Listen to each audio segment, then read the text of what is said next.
One is advised not to dig our own grave, but I can check that off my list. Located at the feet of Saint Anthony lies our family grave in the porch of one of the largest churches in Bandra. Family graves generally house the remnants of several generations of family members. The brilliantly colored morning sunlight streaming through the ornate stained glass windows, pictures that speak 1,000 words. The celestial angels surrounding the holy tabernacle.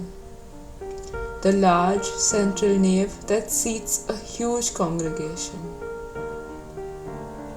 St. Peter's Church, supported by heavy stone masonry, has been standing tall since 1938.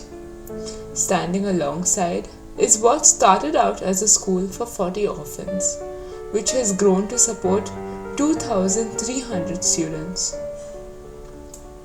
The early parishioners of St. Peter's Church were fisherfolk. A temporary chapel made out of bamboo and thatched with coconut leaves was set up in the fishing village of Koliwada. This was the beginning of St. Peter's Church. In 1853, German priests came on a mission to build a church. On the ground floor was the chapel. The floor above it became the priest's residence. Until then, they lived in huts and a parish school. A second floor was added for parish and school needs. But by the 1930s, the old structure was giving way. Under the instructions of competent architects who stated that the pillars were out of plumb, some of the walls were cracking and the building had to be knocked down.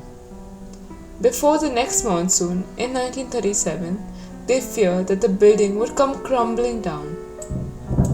So the authorities granted the necessary permission for the demolition and ordered the speedy erection of a new church in place. Priests and parishioners formed a Ways and Means Committee to raise funds for the new building. People made many sacrifices to raise funds.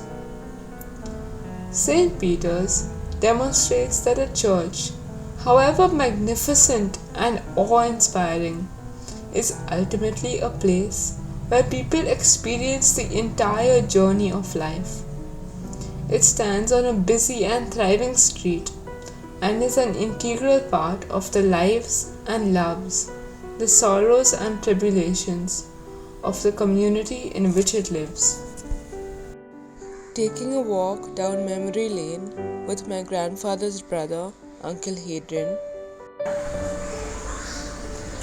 I was born in Bandra in the parish of St. Peter's Church, and I was brought up by my parents,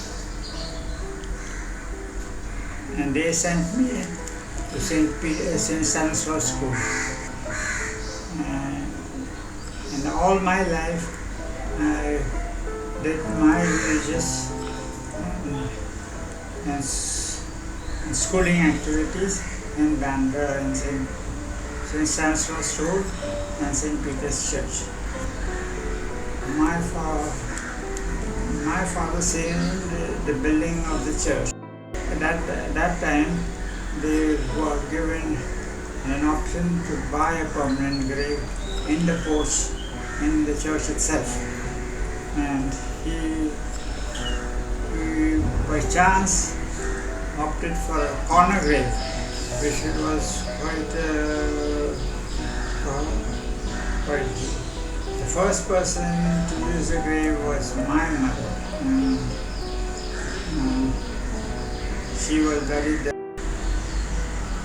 After that, all my brothers were buried in St. Peter's Church. And that's where we, 4 generations after my great-grandmother, will rest in peace.